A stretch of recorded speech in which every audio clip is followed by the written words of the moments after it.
Hey, what's going on, everybody? This is Tyrone back with Tech Life. And here we have a great article straight from AT&T's newsroom. I'll leave a link to it in the description so you guys could check it out. So we got huge news from AT&T. Very quietly, this came out of nowhere. Nobody even knew that AT&T was working on this. But it's a new use case for AT&T's 5G network. Now, when I saw this, I immediately thought about, what could AT&T be thinking when they are always, asked about the 5G race, the mid-band race, network performance, this and that and the third. They're always quiet, right? You guys saw the video recently, AT&T quiet, boring.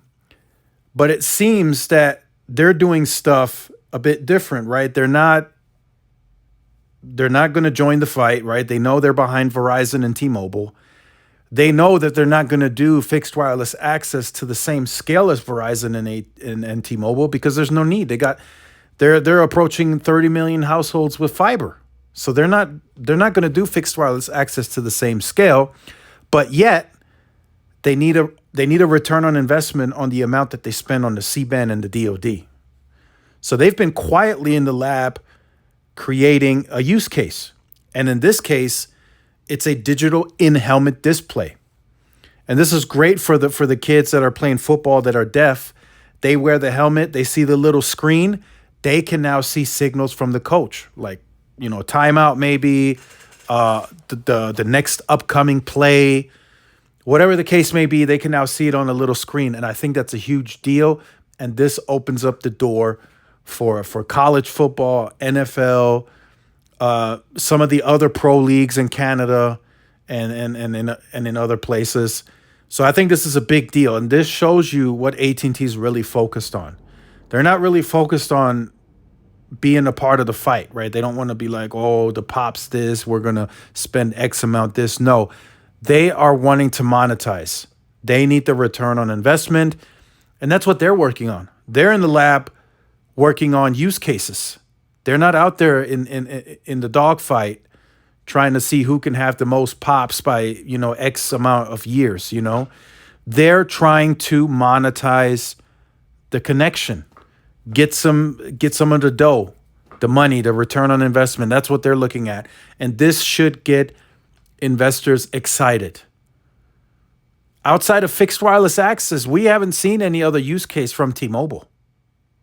We don't know what they're doing on R&D, what their investment is, research development, what use case they're creating. All we know is they have companies showing up at the lab. They have the T-Mobile Ventures, but we haven't seen anything materialize yet.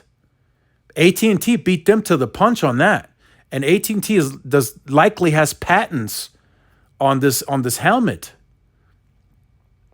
So although T-Mobile brags about largest network, largest 5G, largest this, SA this, voice over NR that, they don't have that use case. I haven't seen T-Mobile create a helmet for a college football team that has deaf players to help them prosper. I haven't seen that from T-Mobile, but yet AT&T has the smallest mid-band footprint.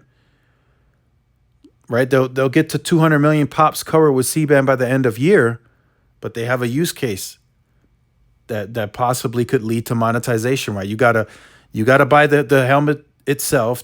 I am told that the helmet is eSIM. It's going to need a rate plan. I mean, there's money to be made there. So very interesting. This is very good to see. I'm liking this. If I'm an investor in AT&T, I'm really liking where AT&T is taking this. Right, striking a very good balance, right? You can accelerate and build the network all you want, but there's still that big question mark. How do you make a return on investment? AT&T just showed you. Here's a use case. We've been quietly in the lab, spending money on R&D, and we have patents. And here you go. We have a helmet that can make use of 5G. All I'm saying is, where's T-Mobile? We haven't, outside of the fixed wireless access that they're taking to scale, which is a good and a bad, right? The good is they're making revenue from it, and they're making money on the return on investment, but at the same time, it's also bogging down the network, right? Which maybe in the future is going to lead to them having to invest more capital to keep up the network. But outside of that, nothing really from them. But here's AT&T creating a real substantial, in my opinion, use case that could lead to big things for AT&T. So make sure you guys stay tuned for more. Like, share, subscribe, follow my social media outlets. This is Tyrone with Tech Life. See y'all in the next one. Peace.